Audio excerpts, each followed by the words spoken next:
요한복음 20장 30절 31절. 예수께서 제자들 앞에서 이 책에 기록되지 아니한 다른 표적도 많이 행하셨으나 오직 이것을 기록함은 너희로 예수께서 하나님의 아들 그리스도이심을 믿게 하려 함이요 또 너희로 믿고 그 이름이 힘입어 생명을 얻게 하려 함이니라. 아멘. 자, 우리가 읽은 요한복음 20장 30절 31절은 요한복음이 왜 기록되었는지, 요한복음을 통하여 무엇을 전달하고 싶은지에 대한 말씀이, 즉 기록 목적이 너무나 선명하게 기록되어 있습니다. 우리가 지난번까지 창세기 말씀을 함께 묵상했어요. 창세기 1장부터 창세기 50장까지 말씀을 쭉 살펴봤는데, 자, 창세기 말씀을 통해서 우리가 알 수 있는 것은 하나님의 주권이에요. 하나님이 이 세상을 지으셨고, 하나님이 구원을 만들어 가시고, 하나님이 인간의 삶을 이끌어 가시고 인도하신다는 모든 것이 하나님 손 안에 있어요. 우리가 하나님 바꿀 수 없어요. 우리가 하나님 행하심의 뜻을 바꾸어 딴 길로 인도할 수 없어요. 우리는 하나님의 뜻을 추구하고 하나님의 일하심을 바라볼 때 하나님의 역사하심을 우리가 추구할 수 있는 거고, 하나님이 어떻게 이 세상을 주관하셨고 어떻게 이끌어 가셨는지 보여주시는 것이 창세기의 말씀이에요. 창세기 말씀을 통해서 아브라함과 이삭과 야곱의 삶은 인간적인 삶을 추구했고, 인간의 욕심을 따랐고, 탐욕을 따라갔고, 인간의 술수와 방법을 따라갔지만, 그곳에선 실패가 있었지만 실패 속에서도 하나님이 그 부르신 자들을 어떻게 구원하시고 어떻게 이끌어가시고 어떻게 섭리하시는지, 그 하나님의 놀라운 계획과 섭리를 보여주는 것이 창세기예요. 창세기 말씀을 묵상하고 우리가 뭘 느끼냐면 하나님은 놀라우시다예요. 하나님은 합력하여 선을 이루어 가신다는 사실을 우리가 창세기를 통해서 알 수 있습니다. 창세기는요, 하나님은 놀라우시다, 하나님은 위대하시다. 나는 부족했지만, 나는 연약했지만 하나님께서 나의 앞길을 한 걸음 한 걸음 인여기의 삶을 인도하신 그 하나님께서 창세기, 믿음의 역사를, 구원받은 백성들의 삶의 역사를 어떻게 인도하시는지 보여주시는 것이 창세기예요. 그래서 우리의 모든 삶의 섭리는 하나님 손안에 있습니다. 이 고백이 창세기를 덮으면서 고백하는 겁니다. 오늘날 인간의 역할, 인간이 땀 흘려야 된다, 인간이 하나님 앞에 열심을 내야 된다, 대단한 인간의 역할을 강조하는 이 시대예요. 사람이 한 만큼 하나님이 역사하신다. 이게 굉장히 일리 있는 것처럼 보이지만 굉장히 위험한 말이에요. 아브라함이 얼마나 노력했냐 말이에요. 야곱이 얼마나 하나님 앞에 노력했냐 말이에요. 그러나 그것이 하나님 역사를 방해하고 있는 거예요. 그럼에도 불구하고 하나님은 하나님의 역사를 이끌어 가신다. 그래서 우리 인간이 할 수 있는 게 그 높으신 하나님을 찬양하는 거예요. 창세기는 하나님의 주권을 만날 수 있습니다.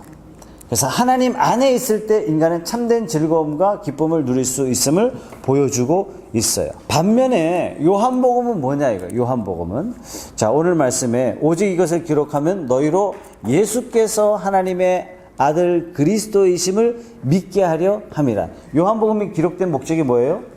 하나님이 보내신 자 예수가 그리스도이심을 믿는 거예요. 그 그리스도이심을 믿을 뿐만 아니라 어떻게 해요? 영생을 얻게 하려고.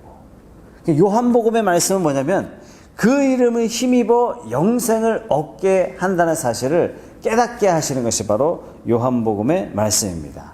자, 한마디로 다시 정리하면 요한복음은 첫째, 예수가 누구신가? 두 번째, 예수님이 우리를 위해서 무엇을 하셨는가? 이 두 가지를 가르쳐주는 것이 바로 요한복음입니다. 요한복음 1장 1절, 14절, 18절 세 절의 말씀을 연달아 한번 읽어보겠습니다. 태초에 말씀이 계시니라. 이 말씀이 하나님과 함께 계셨으니 이 말씀은 곧 하나님이시니라. 14절 시작. 말씀이 육신이 되어 우리 가운데 거하심에 우리가 그의 영광을 보니 아버지의 독생자의 영광이요 은혜와 진리가 충만하더라. 18절 시작. 본래 하나님을 본 사람이 없으되 아버지 품속에 있는 독생하신 하나님이 나타내셨느니라. 하나님과 함께 계셨던 그 말씀 로고스, 바로 그 말씀이 육신이 되어 우리와 함께 하셨어요. 볼 수 없는 그 하나님을 볼 수 있는 사람으로 우리에게 보내주셨어요. 그래서 14절 말씀에 우리 가운데 거하심에 은혜와 진리가 충만하더라. 모세의 성전에 영광으로 임재하셨던 그 하나님, 솔로몬의 성전에 가득한 영광으로 임재하셨던 그 하나님이 우리 눈에 보이게 나타나신 거예요.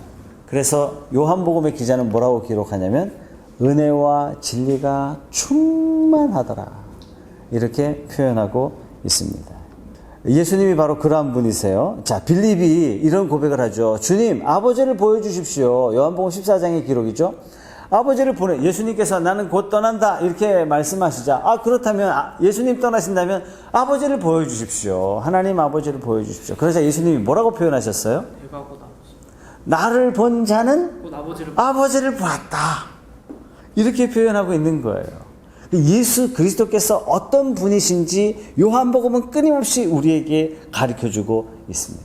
그래서 우리는 요한복음의 말씀을 묵상하면서 누구를 경험하냐면 예수 그리스도를 경험할 뿐만 아니라 아버지 하나님을 경험할 수 있는 책이 요한복음의 말씀인 겁니다. 요한복음은 단순히 어떤 기적과 표적, 이상한 일들을 우리에게 보여주시고 우리가 믿는 예수님은 대단한 분이시다라는 우월감을 갖게 하는 그런 의미의 메시지가 아니라 예수 그리스도를 통해서 하나님을 깊이 경험할 수 있는 책이 요한복음이다라는 사실을 우리가 잊지 말아야 되겠습니다. 자, 무엇보다도 요한복음의 말씀, 즉 복음서의 모든 대부분의 말씀이 다 그렇겠습니다만 요한복음은 특별히 예수님이 누구신지 어떻게 표현하고 있냐면 마태복음은 아브라함과 다윗의 자손 예수 그리스도의 세계라. 그래서 족보를 통해서 예수 그리스도께서 어떻게 나셨는지 보여주세요. 그런데 요한복음은 조금 달라요. 인간으로부터 나음을 받은 자 예수라고 우리에게 소개하는 것이 아니라 인류의 조상 아담으로부터 난 자 예수, 그렇게 소개하는 것이 아니라 태초로부터 하나님과 함께 거하셨던 그분, 원래 하나님과 함께 하셨던 말씀이신 그분이 우리에게 나타나셨다. 그분은 족보도 없으시고 출생지도 없으시고 출생일도 없으신 오직 그분은 하나님이십니다 라는 표현으로 예수 그리스도를 우리에게 소개하고 있습니다. 마태복음과 표현하는 방법이 매우 다르죠. 그래서 요한복음은요, 범우주적이에요. 마태복음은 예수 그리스도를 인간의 모습으로 오신 예수 그리스도를 추적하면서 예수 그리스도를 경험했다면 요한복음은 틀려요. 하나님이신 그분이 지금 여러분 앞에 계십니다 라고 소개하면서 시작되는 것이 요한복음이에요. 유대인들이 세례 요한에게 물어보죠. 당신 누굽니까? 계속 이 질문을 해요. 왜 물어봤을까요? 유대인들 생각 속에는 항상 이게 있는 거예요. 혹시 이분이 메시아일까? 혹시 이분이 그리스도이실까? 그리스도라는 말은 기름 부음 받은 자 이퀄 메시아, 이런 뜻입니다. 자, 그러면 끊임없이 유대인들에게 메시아가 올 거라는 메시아 대망 사상이 있었던 그 유대인들 마음속에는 언제 메시아가 올까? 특이하고 기이한 분이 나타나면 반드시 이분이 메시아일까라는 그런 생각을 해왔단 말이죠. 그런데 세례 요한을 향해서 뭐라고 물어봤냐면 이분이 혹시 그리스도인가 해서 당신은 누구십니까? 라고 끊임없이 물어봤어요. 그 요한이 뭐라고 이야기했냐면 나는 그리스도가 아닙니다. 나는 그분의 길을 예비하는 자입니다. 나는 광야에 외치는 소리입니다. 그러면서 세례 요한이 1장 29절 한번 읽어볼까요? 세례 요한이 이렇게 고백해요. 1장 29절 이튿날 시작. 이튿날 요한이 예수께서 자기에게 나아오심을 보고 이르되 보라, 세상 죄를 지고 가는 하나님의 어린 양이로다. 자, 예수님을 세례 요한은 어떻게 증거하고 있냐면 세상 죄를 지고 가는 하나님의 어린 양입니다. 이렇게 소개하고 있습니다. 뿐만 아니라 수가성 여인, 우물가의 여인을 예수님께서 만나시죠. 우물가 여인에게 예수님이 이런 말씀을 하세요. 물을 좀 달라 하는 이가 누구인지 알았더라면. 저희 물을 주었으리. 끊임없이 예수님은 수가성 여인에게도 뭘 가르쳐주냐면 본인이 어떤 분이신지 가르쳐주고 있는 겁니다. 자, 요한복음은 끊임없이 예수가 어떤 분이신지 소개하고 있어요. 베데스다 연못가에 38년 동안 병들어 누워 있었던 그 사람이 5장 12절 한번 보겠습니다. 그들이 묻되 너에게 자리를 들고 걸어가라 한 사람이 누구냐 하되, 끊임없이 이 요한복음은 예수께서 어떤 분이신지 초점을 계속 맞추고 있다는 사실입니다. 요한복음 9장 17절 말씀은 나면서 소경된 사람이 보게 돼요. 실로암 연못가에서 씻으라 명하여 빛을 보게 됩니다. 17절 말씀 보겠습니다. 시작. 이에 맹인되었던 자에게 다시 묻되 그 사람이 내 눈을 뜨게 하였으니 너는 그를 어떠한 사람이라 하느냐? 대답하되 선지자이니이다 하니, 요한복음이 눈을 뜨게 한 이 사건이 굉장히 중요한 사건이죠, 사실은. 그러니까 평범한 사건이 아니고 일상의 사건이 아닌데, 이 일상 범상치 않은 이 사건을 통해서 요한복음을 기록했던 요한은 끊임없이 이 사건을 통해서 꼭 본인이 증명하고 싶고 꼭 드러내고 싶은 그 부분이 뭐냐면, 이분이 도대체 누군지 아느냐, 이것을 끊임없이 성경은 기록하고 있는 거예요. 그래서 우리가 성경 요한복음을 읽을 때 항상 어떤 관점으로 봐야 되냐면, 예수님이 누구시냐 이거예요. 어떻게 자신이 메시아이심을 이들에게 보여주고 있고 나타내고 있는지, 나는 이분을 어떻게 고백하고 있는지에 대한 생각을 가지면서 요한복음을 봐야 되겠습니다. 자, 그 다음에 12장 24절 말씀 보겠습니다. 예수님이 예수님 자신을 이렇게 소개하고 있어요. 조금 비유적으로 소개하고 있는데, 24절 같이 읽어볼게요. 시작. 내가 진실로 진실로 너에게 이르노니 한 알의 밀이 땅에 떨어져 죽지 아니하면 한 알 그대로 있고 죽으면 많은 열매를 맺느니라. 요한복음을 기록하고 있는 첫 번째 1차적인 목적은 뭐냐면, 예수님이 누구신지에 계속 초점을 맞추고 있어요.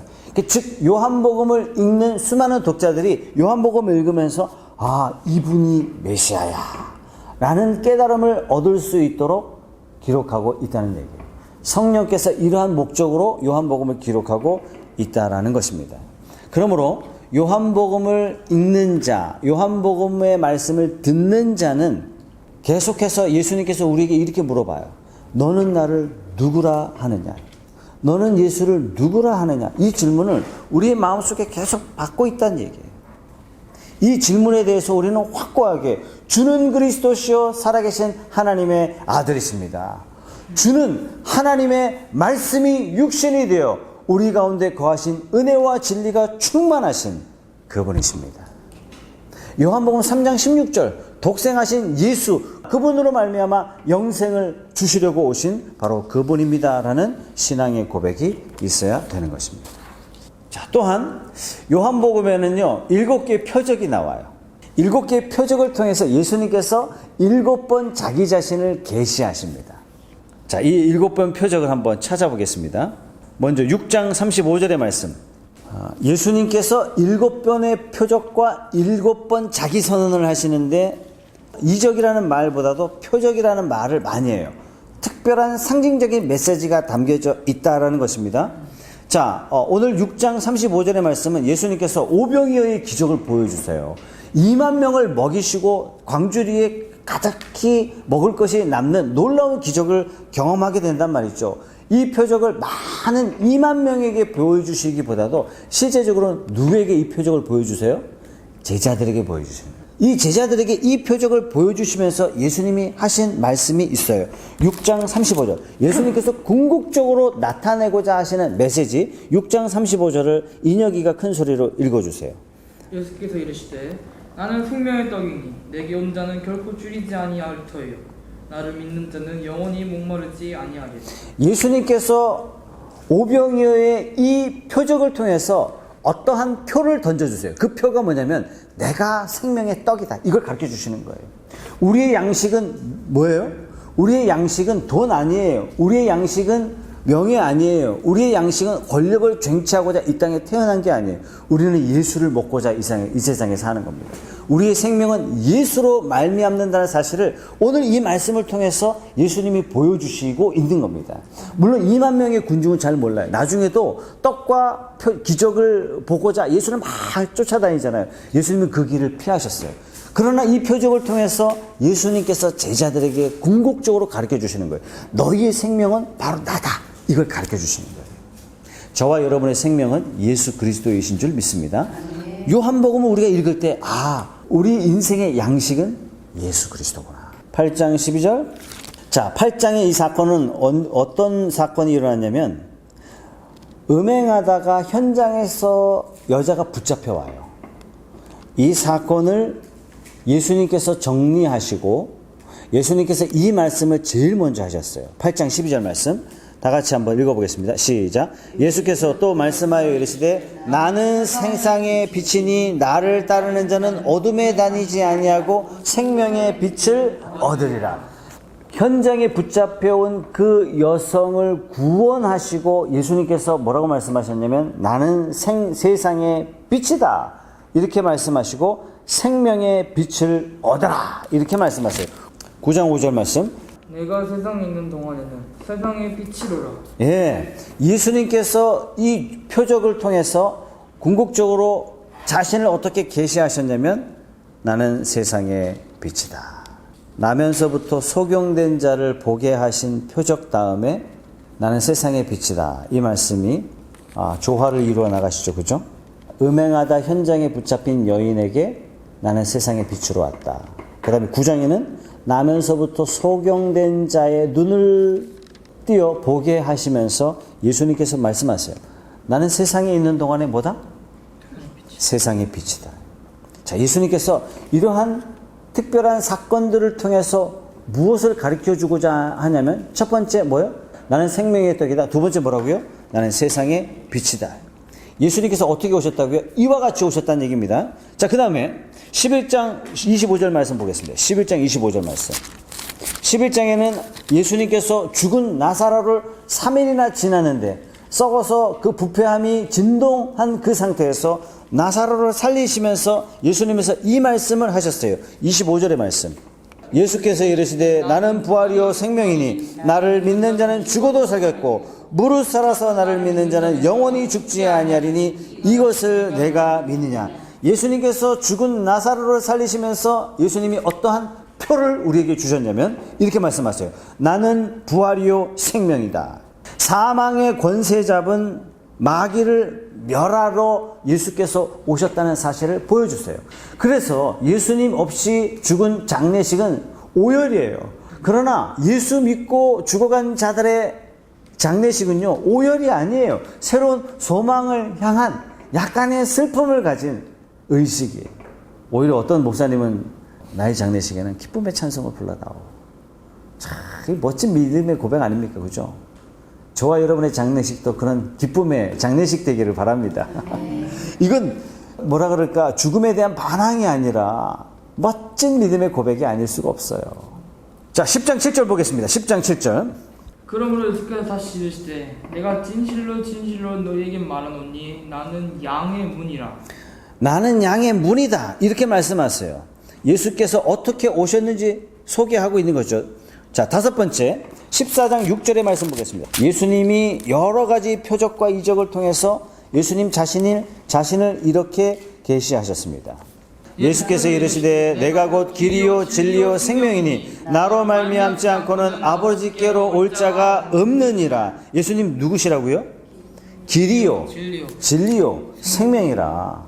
영어로 표현하자면 the way예요. the truth예요. the life예요.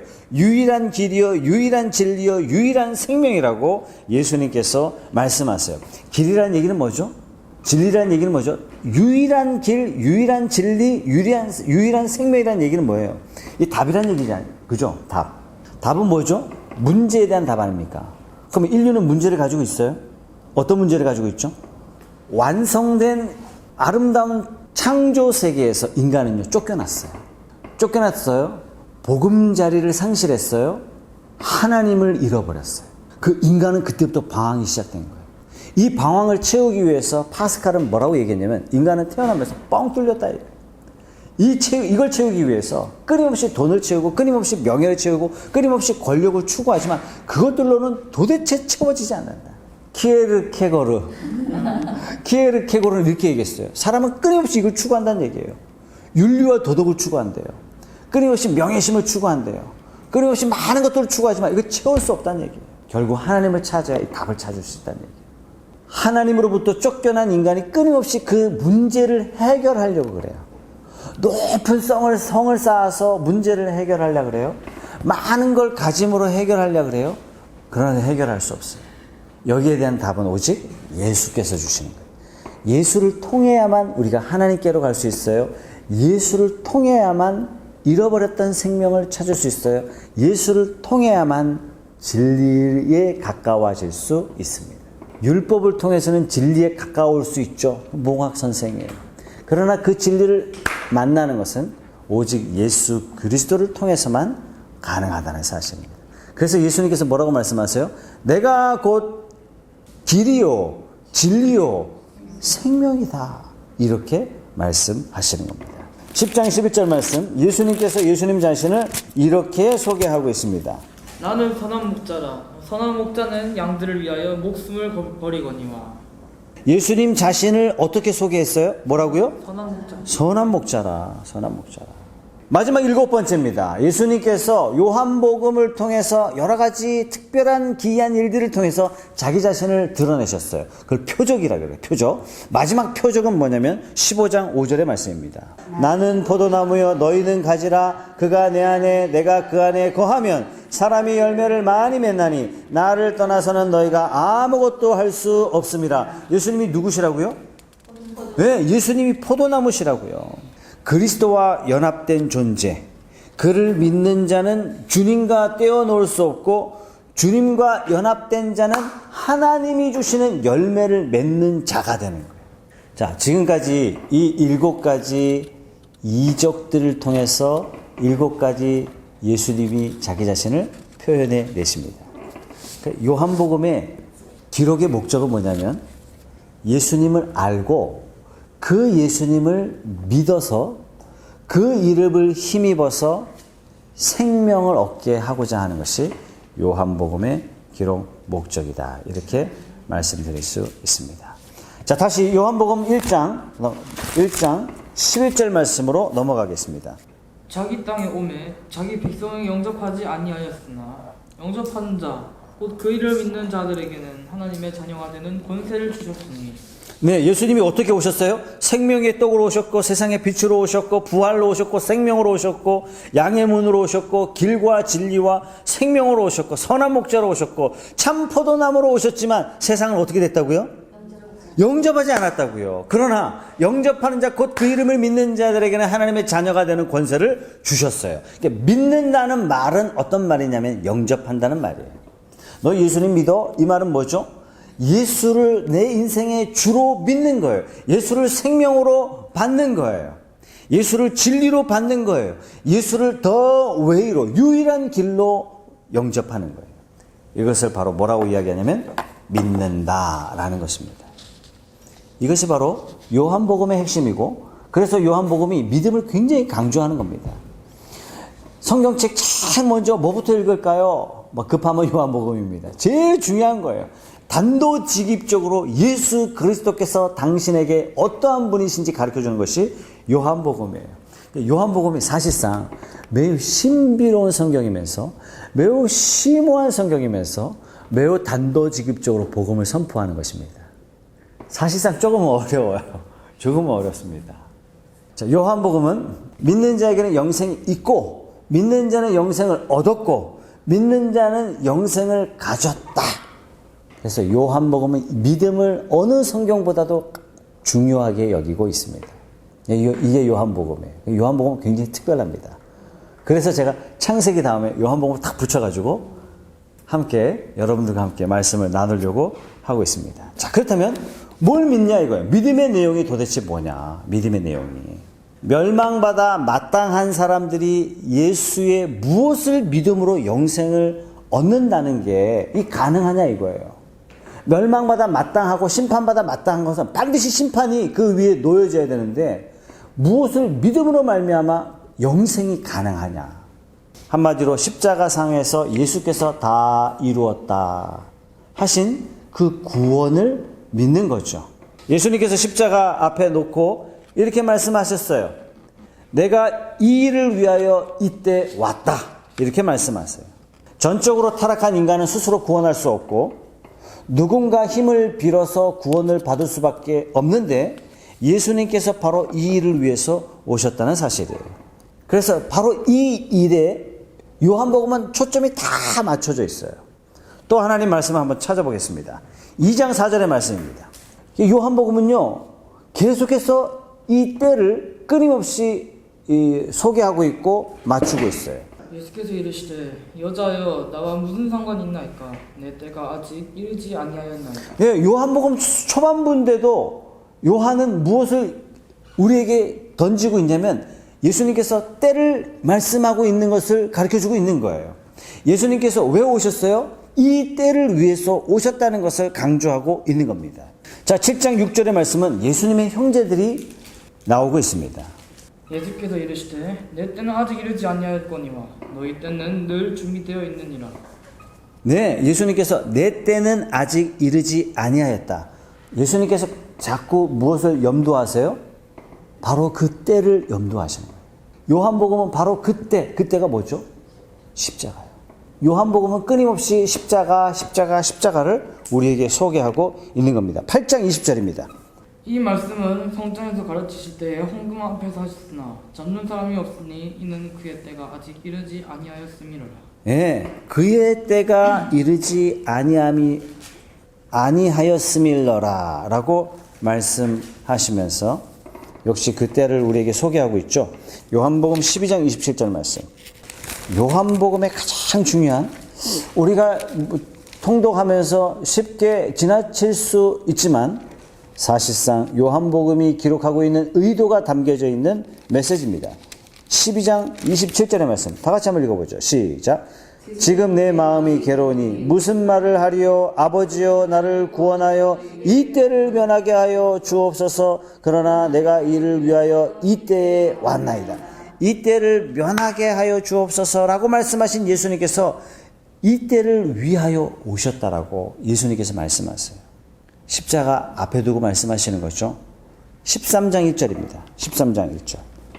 그 유명한 예수님께서 제자들의 발을 씻기는 이 사건을 눈앞에 두시고 성경은 이렇게 기록하고 있어요. 같이 읽어보겠습니다. 시작. 유월절 전에 예수께서 자기가 세상을 떠나 아버지께로 돌아가실 때가 이른 줄 아시고 세상에 있는 자기 사람들을 사랑하시되 끝까지 사랑하시니라. 17장 1절 보겠습니다. 예수께서 이 말씀을 하시고 눈을 들어 하늘을 우러러 이르시되 아버지여 때가 이르렀사오니 아들을 영화롭게 하사 아들로 아버지를 영화롭게 하게 하옵소서. 19장 30절 보겠습니다. 예수께서 신 포도주를 받으신 후에 이르시되 다 이루었다 하시고 머리를 숙이니 영혼이 떠나가시니라. 아멘. 자, 이때는 뭐냐면 다 이루시는 바로 그때죠. 바로 이때. 예수님이 오신 목적은 구속하시려고, 대속하시려고, 바로 이 때를 위하여 예수께서 오셨는데 이 때를 위하여 오신 예수를 믿는 자에게 영생이 있고 이 때를 위하여 오신 예수를 믿는 자에게는 영생을 얻었고 영생을 가졌나니 이렇게 말씀하시는 겁니다. 주님께서 이 때를 위하여 오신 것이죠. 자, 또 한 가지 사실에 한번 우리가 집중을 한번 해보겠습니다. 요한복음 아까 8장인가요? 가늠하다 현장에 붙잡힌 여인과 예수님이 만나시죠. 그죠? 8장입니다. 자, 가늠하다 현장에 붙잡힌 현장에서 붙잡혀 끌려온 여인을 예수님께서 만나십니다. 이때 바리새인과 서기관과 바리새인들이 음행 중에 잡힌 여자를 예수님 앞에 던져놔요. 그리고 모세의 율법에는 돌로 치라 명하셨는데 선생께서는 어떻게 하시겠습니까? 자, 여러분들이 한번 다 그림을 한번 그려보세요. 죄인이 한 사람 가운데 있고 한편에는 뭐가 있어요? 모세의 율법이 있어요. 한편에는 예수 그리스도께서 다 서셨어요. 그러면 모세의 율법 앞에 뭐가 있는 거예요? 복음이 있는 거예요. 복음. 모세의 율법에는 마땅히 돌로 쳐 죽여야 마땅한 사건이 있는 거예요. 음행하다 현장에 붙잡힌 그 여인의 자리는요, 우리의 자리예요. 예수께서 오신 이유는 뭐냐면 모세의 율법으로 세상의 죄를 처리하심이 아니라 모세의 율법 앞에 있는 모든 죄인들을 위하여 예수께서 복음을 들고 서신 거예요. 여인을 어떻게 처리하셨어요? 모세의 율법을 밀어내시고 그리스도의 피로 죄의 문제를 해결하신 거예요. 우리가 그 앞에 있는 거예요. 우리가 가끔 하나님이 이 죄도 용서하실까? 이건 뭐죠? 복음을 모른다는 얘기예요. 여전히 모세의 율법만 가슴속에 남아있는 거예요. 저 사람은 교회 안 왔으면 좋겠어. 여전히 내 마음속에 모세의 율법 앞에 내가 서 있다는 얘기예요. 모세의 율법으로는 어느 누구도 설 자가 없다라고 성경은 선언하고 있습니다. 구약의 모든 선언은 뭐예요? 모세의 율법 앞에 살아날 자가 아무도 없다는 것을 증명하고 있는 거예요. 그 모세의 율법 앞에 어찌할 바 몰라 쩔쩔매고 있는 가늠하다 현장에 붙잡혀 끌려온 여인과 같은 이 인류에게 예수께서는 복음이 되시고 생명이 되시고 피 흘림이 되시고 어린 양이 되시고 생명이 되시고 유일한 길이 되어 주신 것입니다. 이것이 바로 요한복음이 저와 여러분들에게 말씀하시는 메시지죠. 그래서 예수 그리스도는요, 모든 죄인의 문제의 해답이 되어 주시는 것입니다. 요한복음 6장 53절의 말씀 보겠습니다. 자, 요한복음에는 이 표현이 유난히 또 많이 나와요. 진실로 진실로 너희에게 이르노니 인자의 살을 먹지 아니하고 인자의 피를 마시지 아니하면 너희 속에 생명이 없느니라. 내 살을 먹고 내 피를 마시는 자는 영생을 가졌고 마지막 날에 내가 그를 다시 살리리니. 네, 요한복음에는 유독 내가 진실로 진실로라는 이 말씀이 몇 번 나오냐면 25번 나와요. 상당히 많이 나오는 표현이에요. 오늘 오병이어의 사건 이후에 많은 사람들이 물러난 다음에 제자들을 모아놓고 예수님께서 말씀하세요. 여러 번 말씀하세요. 우리는 보통 사람들이 뭐라고 이야기하냐면 예수님을 4대 성인 중에 한 사람이라고 이야기하죠. 4대 성인이 누구죠? 공자, 소크라테스, 부처, 예수님, 이렇게 4대 성인 중에 한 사람으로 소개하고 있습니다. 여러분에게 묻겠습니다. 4대 성인 중 예수님을 제외하고 누가 이렇게 표현한 적이 있습니까? 나는 하나님의 아들입니다. 나는 생명이다. 나는 생명을 주러 왔습니다. 당신들의 죄를 대신하려고 내가 이 땅에 십자가 지러 왔습니다. 라고 말하는 성인이 있었습니까? 아무도 없어요. 예수님은 4대 성인 중에 한 분이 아니에요. 그들은 3대 성인이 되었든 4대 성인이 되었든 훌륭한 성인이라 칭함받을 수 있지만 예수님은 성인이 아니세요. 그분은 우리의 그리스도시요, 예수님은 우리의 메시아 되신 줄로 믿습니다. 예수님이 이렇게 오셨어요. 요한복음은 지금 이것을 증언하고 있는 겁니다. 4대 성인으로 우리에게 증언하시고 계신 것이 아니라 우리의 생명 되신 분이라고 저와 여러분들에게 증언하고 있는 것이 바로 요한복음이 되고 있는 것입니다. 요한복음 20장 30절 31절의 말씀 다시 보겠습니다. 예수께서 제자들 앞에서 이 책에 기록되지 아니한 다른 표적도 많이 행하셨으나 오직 이것을 기록하면 너희로 예수께서 하나님의 아들 그리스도이심을 믿게 하려 함이요 또 너희로 믿고 그 이름을 힘입어 생명을 얻게 하려 함이니라. 자, 30절 말씀에 다른 표적도 많이 행하셨으나 이 책에 특별히 이 7가지 굵직굵직한 표적들을 기록한 이유는 있어요. 이것은 표란 얘기예요. 표. 어떤 표예요? 첫째, 하나님의 아들 그리스도이심을 믿게 하는 표요. 그 이름을 힘입어 생명을 얻게 하는 표라는 뜻이에요. 요한복음을 기록한 목적은 바로 이 2가지를 가르쳐 주기 위한 것입니다. 요한복음을 읽을 때 재미있는 글, 4대 성인 중에 한 사람, 예수님은 특별한 분, 그러한 메시지가 아니란 얘기예요. 예수님은 재미있으신 분, 예수님은 지혜로우신 분, 그 정도 수준에 머물러 있어서는 안 된다는 얘기예요. 오늘날 우리의 교회가 요한복음을 묵상할 때마다 우리가 무엇을 깨달아야 되냐면 예수는 하나님의 아들이시고 그분을 통하여 우리에게 생명을 주신다는 사실을 우리가 요한복음의 말씀을 통해서 깨닫게 하고자 사도 요한은 요한복음을 기록하고 있는 것입니다. 베드로가 이런 얘기를 하죠. 베드로 사도가 뭐라고 얘기했냐면 무식한 자들과 굳세지 못한 자들이 다른 성경과 같이 그것도 억지로 풀다가 스스로 멸망에 이르느니라. 여러분, 수많은 이단들이 어디서 나왔어요? 성경을 풀다가 나왔어요. 성경을 푸는 거 보면 어찌 저렇게 풀 수 있을까? 뭐가 없어요? 첫째, 예수가 없어요. 예수 생명이 없어요. 자기가 예수예요. 자기가 생명을 나눠줘요. 근데 거기에 또 넘어가는 자들이 있어요. 누가복음 11장 말씀도 그렇게 이야기하죠. 말씀합니다. 화 있을진저 너희 율법사요. 율법사 어떤 사람이에요? 성경을 연구하는 사람이에요. 메시아를 누구보다도 기다렸던 사람입니다.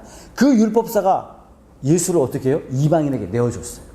누구보다도 메시아를 한눈에 알아보고 누구보다도 예수를 제일 먼저 영접하고 누구보다도 이분이 바로 메시아이십니다 라고 소개했어야 할 율법사들이 예수를 내어줬어요. 왜요? 성경을 자기 마음대로 풀었어요. 성경을 자기 식대로 풀었어요. 성경을 자기의 탐욕에 눈이 가려서 성경을 해석했어요.